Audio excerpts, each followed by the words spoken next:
It's not all about just what's in the future. It's also important for us to recognize and establish what was in the past.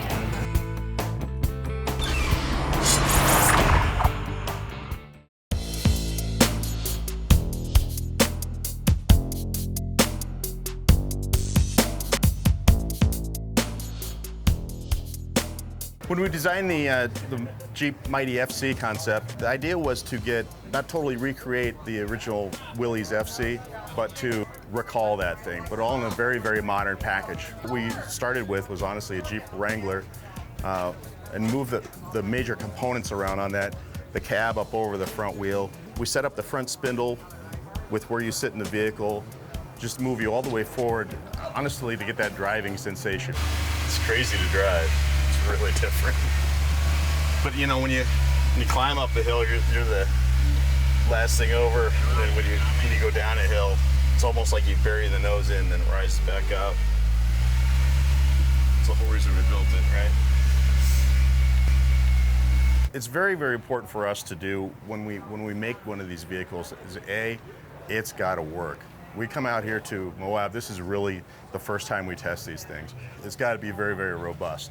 And that's key, it's built in all the way through. The Mighty FC is performing very, very well. It's a real different driving dynamic to get used to because you're really, again, sitting right on top of the front tires. It's balanced, more like a full-size pickup truck where it's a little heavier in the front than the back. We did do some corner weighting on this before we left from Detroit, doing some testing on it. And it's not although the appearance looks unbalanced, the vehicle's not unbalanced. It looks really, really good.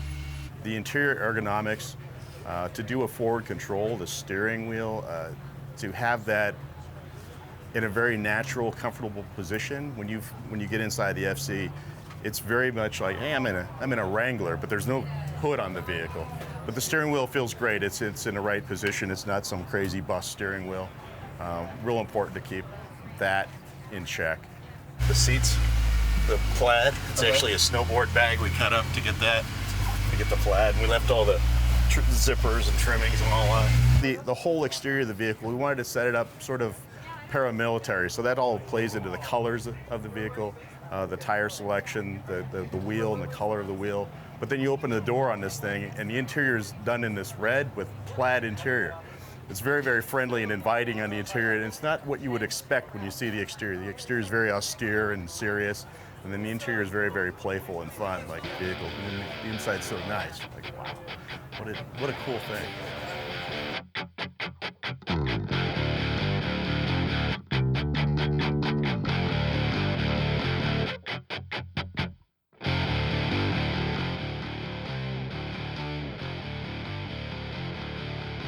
It's not all about just what's in the future. It's also important for us to recognize and establish what was in the past. And now for comparison to the Jeep Mighty FC concept, I'm now sitting in a 1964 ex-Army Jeep forward control. This one's actually an oddball because it's even more of an oddball because it's a crew cab. The engine is right here to my side, and the engine is actually a 3-cylinder, 2-stroke, supercharged diesel made by Surlist. The transmission is a 3-speed, and first gear is right back into my knee. The truck is actually way full of character and very, very cool.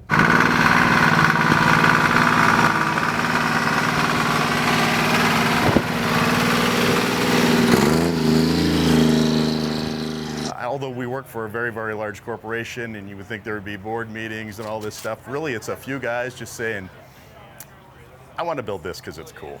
To have that kind of flexibility in our corporation is great. I've got great support to do this, and the vehicles come out very, very pure in thought. They're not watered down through a bunch of meetings and decisions. There's really never ever any regrets when we get it done, and it's always a surprise to us when we finally get that last piece on here and we're loading it on the truck to get it out here. It's a very enjoyable process. It's like speed design and speed fabrication to get these things done, but every year we're getting better and better at it.